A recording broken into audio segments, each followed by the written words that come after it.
तो हेलो दोस्तों, कैसे हो आप सारे के सारे। तो आई होप आप सब बहुत अच्छे होंगे। तो मैं जयसवाल हिमांशु स्वागत करता हूं आपके अपने YouTube channel learning with Hemu में। तो आज हम हिस्ट्री पढ़ने वाले हैं। कल मैंने क्या पढ़ा था? तो कल मैंने हिस्ट्री पढ़ा था। हिस्ट्री में कौन सा टॉपिक था मेरा? तो मैंने अकबर कल पढ़ा दिया था। तो अकबर में कहाँ तक हो गया था? तो हम बात करेंगे अकबर की शादी हो गई, यानी पत्नियों के बारे में उसके मैंने अध्ययन कर लिया था। कौन कौन सी पत्नी थी? तो हम बात करेंगे सबसे पहले रुकैया बेगम, उसके बाद सलीमा सुल्ताना, और नंबर तीसरी हरकाबाई। तो ये तीन पत्नियां थीं। तो आज उसके आगे हम आज पढ़ते हैं। तो हम कुछ बैरम खां के बारे में पढ़ लेते हैं कि ये बैरम खां कौन था अकबर का, और इसका संरक्षण काल क्या है। अकबर का जो संरक्षक था, तो इसका संरक्षक काल भी तो होगा। तो जी हाँ, बिल्कुल होगा। तो हम बात करेंगे बैरम खां के संरक्षण काल। बैरम खां का संरक्षण। बैरम खां का संरक्षण काल। तो हम बात करेंगे अकबर कब से राजगद्दी पर बैठा। तो हम बात करेंगे 1556 में।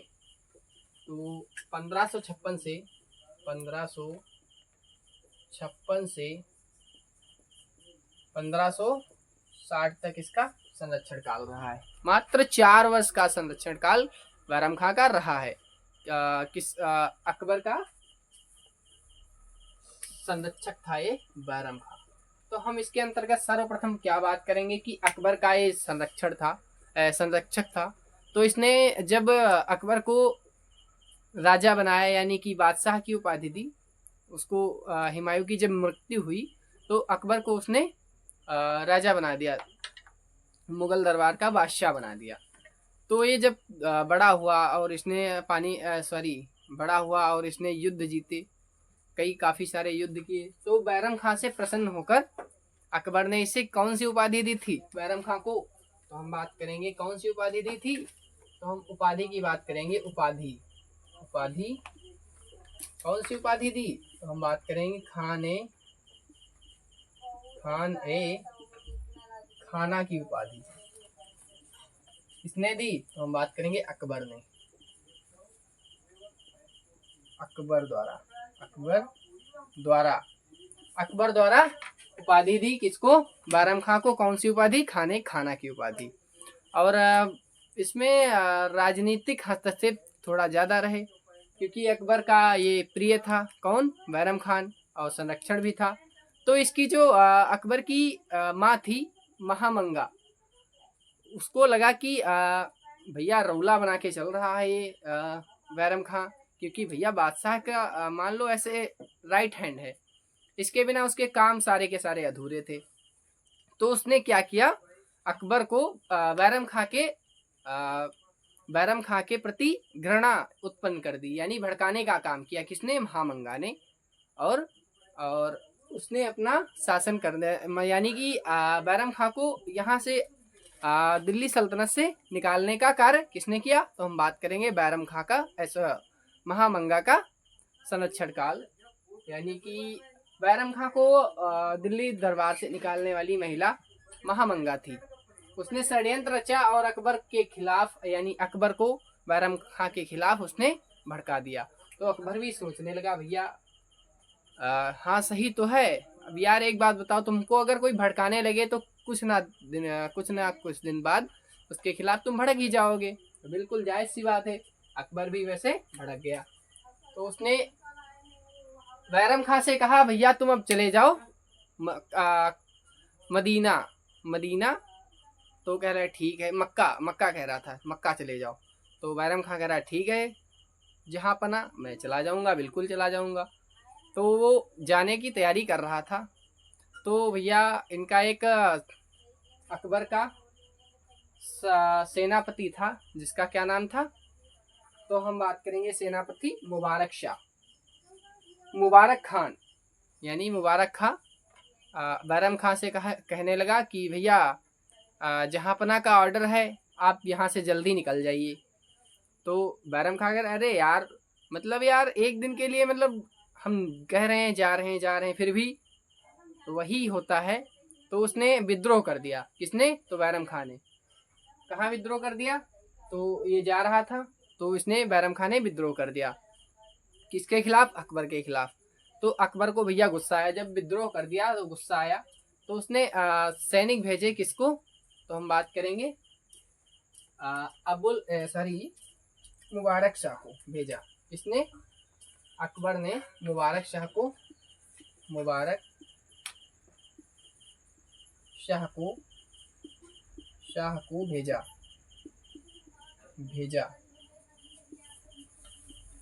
भेजा मारने के लिए। तो इसकी हत्या किसके द्वारा हुई? तो हम बात करेंगे मृत्यु मुबारक शाह द्वारा। कब हुई? तो 1561 में। हाँ, तो हम बात करेंगे अकबर के बैरम खां के बारे में। कुछ इम्पोर्टेंट फैक्ट्स थे, जो बातें थी वो मैंने आपको बताई। हम आगे बढ़ेंगे। अकबर के समय में वही 1560 से 1562 के बीच महामंगा का शासन हो गया। यानी जब बैरम खां गया यानी मर गया तो 60 से 62 तक महामंगा का शासन रहा। क्योंकि उस समय अकबर एक हरम दल हुआ करता था, उसमें महामंगा अकबर को उलझाए रहती थी। बढ़िया शराब पीता था हरम दल में, यानी खूब अस्त व्यस्त रहता था और मजे करता था। तो शासन किसके हाथ में था? महामंगा के हाथ में, और उसके पुत्र अधम खां के हाथ में। तो हम बात करेंगे ये 2 साल थे जो 1560 से 1562। कौन से साल? 1560 से 62। ये किसका शासन था? तो हम बात करेंगे महामंगा का शासन।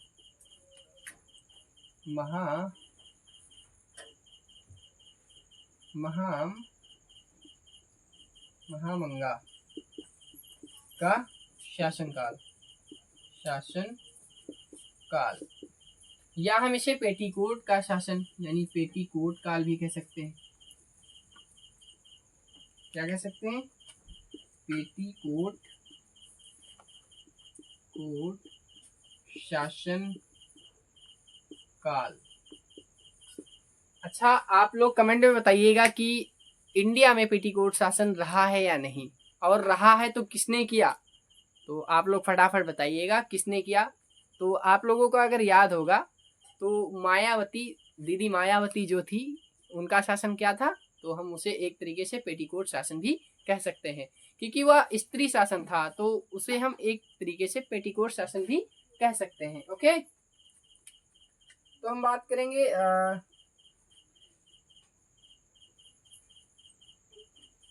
इसका महामंगा का पुत्र कौन था? महामंगा का पुत्र मैंने अभी बताया, अधम खां। पुत्र अधम खां।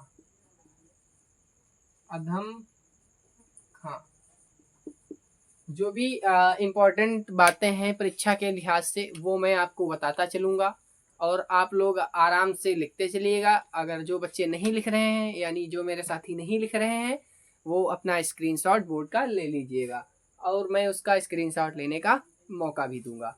तो आप फटाफट लिखते चलिएगा और मज़े से पढ़ते चलेंगे, क्योंकि ये बहुत इंटरेस्टिंग टॉपिक है। तो आप लोग इसका स्क्रीनशॉट ले लो, उसके बाद हम आगे बढ़ते हैं। आई होप आप लोगों ने इसका स्क्रीनशॉट ले लिया होगा।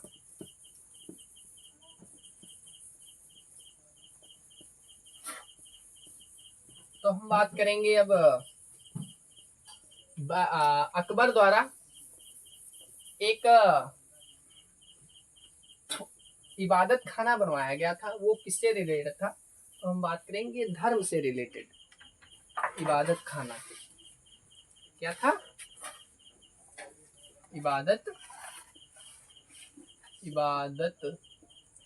खाना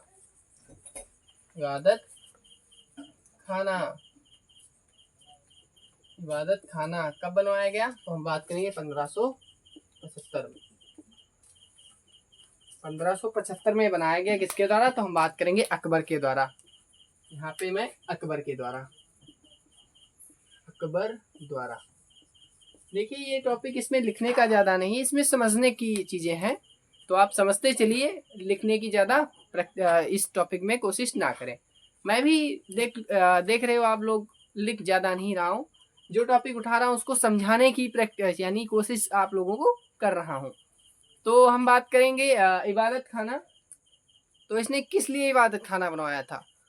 तो ये इबादत खाना इसलिए बनवाया था इसने कि वो चाहता था हमारे जो दादा परदादा यानी जो भी थे, वो एक लंबे समय तक शासन क्यों नहीं कर पाए, वो एक छोटे शासन काल में ही क्यों मारे गए या मर गए या फिर किसी दूसरे के द्वारा मारे गए। तो बस इसी का वो प्रयोग करना चाह रहा था, क्योंकि हिंदुस्तान की जनता ज़्यादातर क्या है, बहुसंख्य जनता कौन है? तो हम बात करेंगे हिंदू। तो इसने हिंदू यानी इबादत खाना में सभी धर्मों को आने का आदेश दे दिया, चाहे वो हिंदू हो, चाहे मुसलमान हो, चाहे सिख हो, चाहे ईसाई।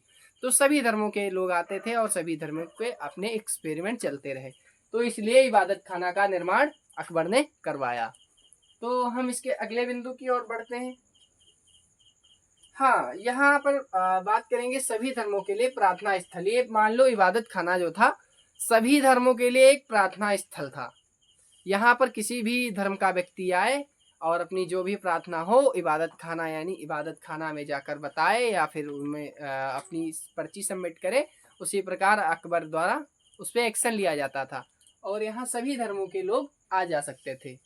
तो हम बात करेंगे अगला बिंदु क्या है, तो हम बात करेंगे एक युद्ध हुआ था, हल्दी घाटी का युद्ध, जो बहुत परीक्षा के लिहाज से बहुत महत्वपूर्ण है और आप लोगों को सब पता ही होगा। हल्दी घाटी का युद्ध ज़्यादातर बच्चे जानते ही होंगे कब हुआ था, तो कमेंट में फटाफट बताइए कब हुआ था हल्दी घाटी का युद्ध और किसके मध्य हुआ था। तो हम बात करेंगे हल्दी घाटी का युद्ध महाराणा प्रताप जो राणा उदय सिंह के पुत्र थे उनके मध्य हुआ था, अकबर और महाराणा प्रताप के बीच में। कब? तो हम बात करेंगे 1576 में हल्दी घाटी युद्ध।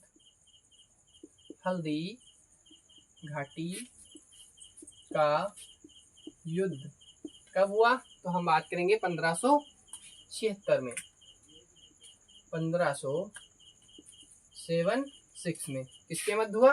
तो हम बात करेंगे ये महाराणा प्रताप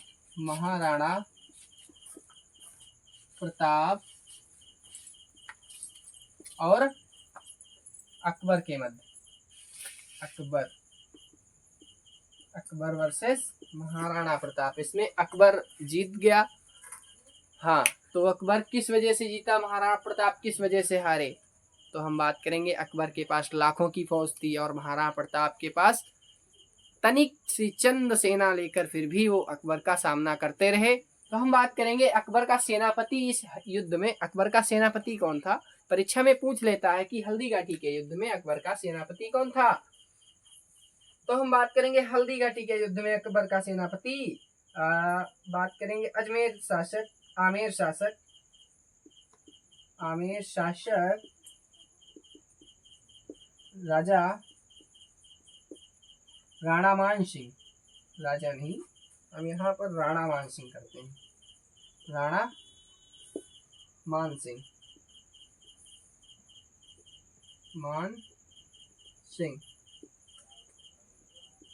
तो हम बात करेंगे अकबर की तरफ से सेनापति कौन था? तो राणा मान सिंह। और महाराणा प्रताप की तरफ से कौन था? तो हम बात करेंगे महाराणा प्रताप की तरफ से सेनापति कौन था? तो हम बात करेंगे ये तो आमेर शासक वो था मान सिंह। तो हम बात करेंगे इधर सेनापति हाकिम खां किसका सेनापति था?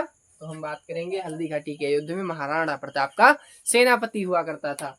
और महाराणा प्रताप को भीलों द्वारा भी बहुत सहायता प्राप्त हुई थी। तो हम बिंदु ये भी लिख सकते हैं कि भील जनजाति द्वारा भील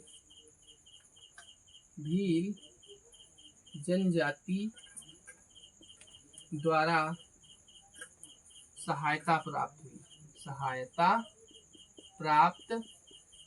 हुई। अगर आप लोग सीरियल देखने में इंटरेस्टेड हैं तो महाराणा प्रताप सीरियल एक बार जरूर देखें। उसमें बहुत सी सारी नॉलेज की बातें दी हुई हैं। उसमें आप अगर वो देख रहे हैं तो महाराणा प्रताप और राजा उदय सिंह और अकबर के बारे में संपूर्ण जानकारी हासिल कर सकते हैं। तो आप लोग फटाफट इसको नोट डाउन कर लीजिए, उसके बाद हम आगे बढ़ते हैं। तो हमने इसमें बात कर ली हल्दी घाटी के युद्ध में। अब हम बात करेंगे एक अकबर ने प्रथा चलाई थी कौन सी, तो हम यहाँ पे ये इरेज करके यहीं पे लिख देते हैं कौन सी प्रथा थी। तो हम बात करेंगे मनसबदारी प्रथा।